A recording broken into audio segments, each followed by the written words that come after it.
네, 오늘 매매 내역과 그리고 시장 상황에 대해서 좀 말씀드리겠습니다. 일단 지금 시장이 너무 안 좋아요. 지금 미국 시장도 그렇지만 비트코인도 어제 하루만 마이너스 10% 넘게 하락을 했고, 금도 그렇고 은도 그렇고 지금 모든 자산이 다 하락하는 그런 상황이다, 이렇게 보시면 될 것 같고, 이게 진짜 찐 하락인지 아닌지는 지금 아무도 모릅니다. 일단 코덱스 200입니다. 코스피 200을 추종하는 ETF고요. 오늘 마이너스 5%까지 떨어졌었어요. 마이너스 5%까지 떨어졌다가 지금 반등을 해서 마이너스 2% 가까이 이렇게 다시 올렸는데, 매매마크 한번 보여드릴게요. 자, 여기 47,000원대 매수를 했는데 6,200주 한 3억원대 정도로 매수를 들어갔을 겁니다. 그리고 이렇게 계속 올라서 가만히 있다가 이제 여기서 매도를 하기 시작했죠. 75,000원대에서 5,400만원 수익 실현했고, 그리고 여기서 1,100만원, 그리고 여기서 또 1,800만원. 그래서 지금 평가 금액은 한 2억 한 5천만원 정도가 안 될 것 같아요. 2억 5천 정도를. 그래서 지금 총 평가 금액은 2억 5천만원 정도 남았습니다. 자, 4억 5천만원까지 수익이 났던 걸 봤었거든요. 1억 5천에서 1억 7천 정도. 물론 여기서 계속 반등을 해서 더 올라갈 수도 있어요. 이게 지금 7만원이지만 10만원을 돌파할 수도 있는 거고, 그건 아무도 모르지만 그냥 제 기준상 그냥 매도를 하는 겁니다. 저를 따라할 필요도 없고 제가 정답은 절대 아닙니다. 그걸 꼭 알아두셔야 돼요. 그리고 오늘 매매했던 종목들을 이렇게 보여드리면, 일단 상한가 종목이 좀 많이 올라왔죠, 최근에. BL 펀텍의 경우에는 거의 700원대 상한가를 시작했는데 거의 7,800원이니까 1000포인트가 넘었죠. 10배가 넘게 상승을 했습니다. 이렇게 매매 마크를 보시게 되면 이때도 한번 샀었고, 이때도 사고, 다음날도 사고, 제가 이날 너무 손절을 빠르게 걸어놔서 바로 팔린 것 같아요. 이날도 거의 상한가로 그냥 마감을 했거든요. 이게 만약에 안 팔렸으면 여기까지 아마 들고 있었겠죠. 그 다음날 또 사고, 다음날 또 사고, 그 다음날 또 사고, 이렇게 해서 매도했을 때 33만원 한번 벌었고, 56만원 한번 벌었고, 오늘 팔아서 830만원, 그래서 한 900만원 정도 수익을 낸 것 같습니다. 그리고 3표 시멘트입니다. 제가 상한가로 날아갈 때는 잡지 않고 점상한가로 시작될 때 그때 잡죠. 그래서 이때 잡고 오늘 팔았습니다. 하루 거래 정지가 돼서 오늘 매매가 됐는데 다행히 27% 수익을 얻고 450만원 정도 수익을 냈습니다. 그리고 2월 5일날은 코덱스 판거는 아까 보셨고, 파두라는 종목이 하나 올라왔죠. 파두라는 종목이 점상가를 2번 왔는데 제가 2번 다 잡았습니다. 거래 정지가 오래됐다는 걸 생각하면 900주를 충분히 잡아야 되는데 제가 뭐에 씌었는지 판단을 잘못했어요. 그래서 300주밖에 못 잡았고, 다음날 900주를 다시 잡아서 어제 팔았습니다. 그래서 870만원 정도 수익을 냈어요.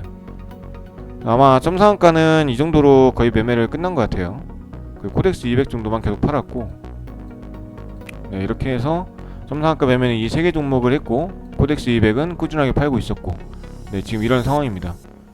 그리고 금 같은 경우는 제가 아직도 가지고 있죠. 금은 거의 노란선 가까워질 때 추가 매수를 들어갈 것이다, 이렇게 말씀을 드렸지만 지금 코드닥의 점상한가가 너무 많이 올라와서 그걸 잡느라고 아직 하지는 못했어요. 그리고 지금 3천만원 넘게 수익이 났던 게 17% 정도로 줄어들었죠. 그래도 금은 계속 뭐 염려할 것 없이 가져갈 생각입니다. 지금 이 화면 같은 경우는 선물이에요. 나스닥 선물을 제가 요즘 하고 있어서 올해는 나스닥 선물로 좀 성공해야겠다라는 마인드를 가지고 있습니다. 근데 지금 이거 같은 경우는 모의 투자입니다. 모의 투자로 성공하지 못하면 저는 실전 계좌로도 소용없다고 생각하는 사람이기 때문에 일단 모의 투자로 의미 있는 성과를 거둬야 소액이든 어떻게든 해서 실전 계좌로 넘어가죠. 지금 같은 경우는 24,407포인트 제가 샀죠. 24,407포인트가 한 이 정도 되죠. 그러니까 이때의 고점을 뚫고 올라가면 더 올라갈 가능성이 있겠다 해서 매수를 걸어둔 거고요.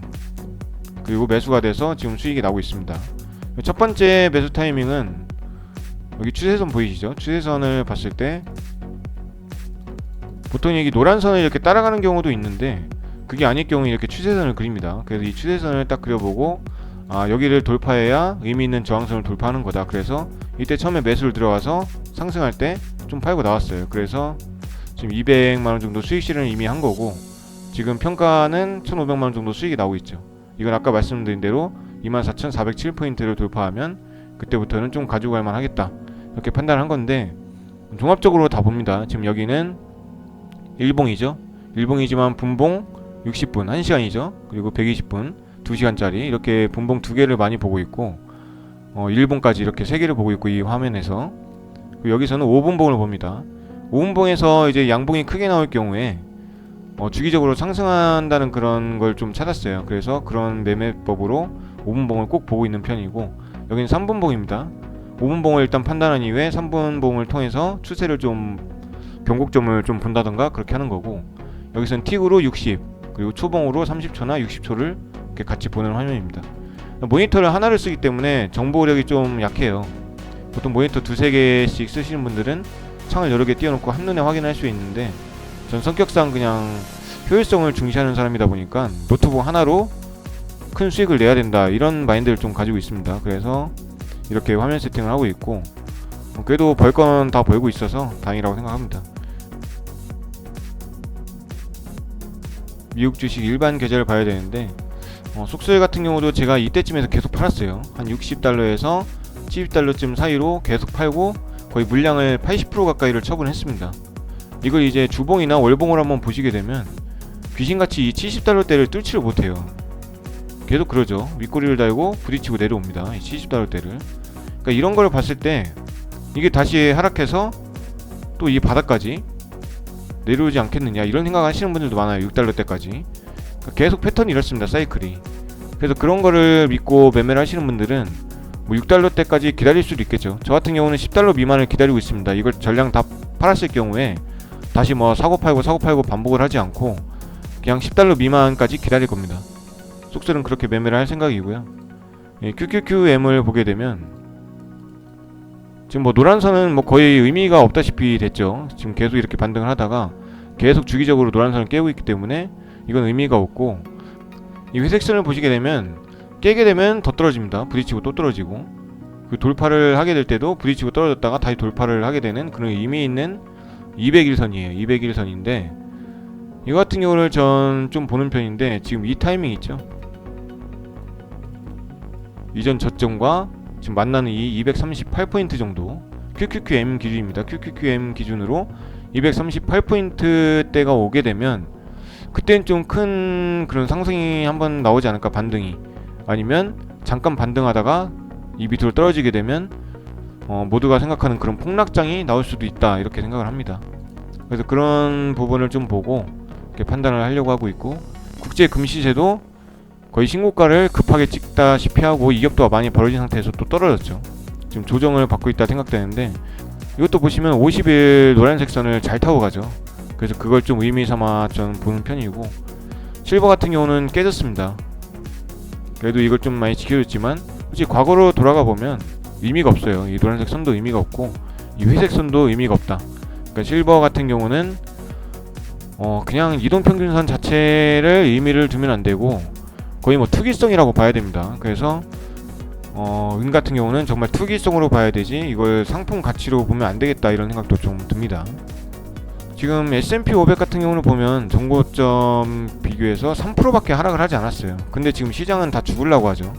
지수는, 대표 지수는 3% 정도밖에 고점 대비 하락하지 않았어요. 지금 시장이 거의 공포로 이렇게 몰아가기에는 많이 좀 빠릅니다.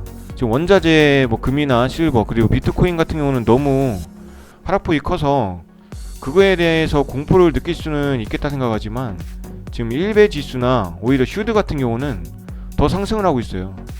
지금 전고점 돌파한 이후에 거의 10% 가까운 지금 수익률을 보여주고 있습니다. 나스닥 거의 6% 떨어질 때 얘는 10% 가까운 상승을 하고 있는 거죠. 그러니까 이렇게 반대로 좀 움직이는 배당 성장주들이 있다. 이런 것도 좀 알아두셔야 되고, 그리고 하나 더 소개시켜 드릴 것은 SGOV라는 종목인데 ETF인데 채권입니다. 단기 채권. 차트가 계속 이 모양으로 바뀌죠. 이렇게 한 달 동안 오르다가 배당락 때문에 쭉 떨어집니다. 배당을 준 거예요. 그리고 또 오르다가 배당락 때문에 또 떨어지고, 이게 반복되는 겁니다. 주식이 좀 이상하다, 차트가 이상하다 이렇게 볼 게 아니고 그냥 배당락 때문에 떨어져서 다시 시작을 하는 거예요. 이거 같은 경우는 배당률이 한 1년에 4% 정도 되니까 세금 떼더라도 한 3. 몇 % 되겠죠. 우리나라 그 이자보다는 훨씬 안정적이면서 환율 상승까지 먹을 수 있습니다. 그래서 오늘 여러가지 제 매매와 그리고 지금 상황들을 한번 훑어봤는데 저도 뭐 정답은 없습니다. 저 정답을 모르기 때문에 여러분들께 애매모호하게 말씀드린 거고, 이 중에서 한번 선택을 해서 여러분들이 좋게 가져가 봐라 이렇게 말씀드리는 것 뿐이에요.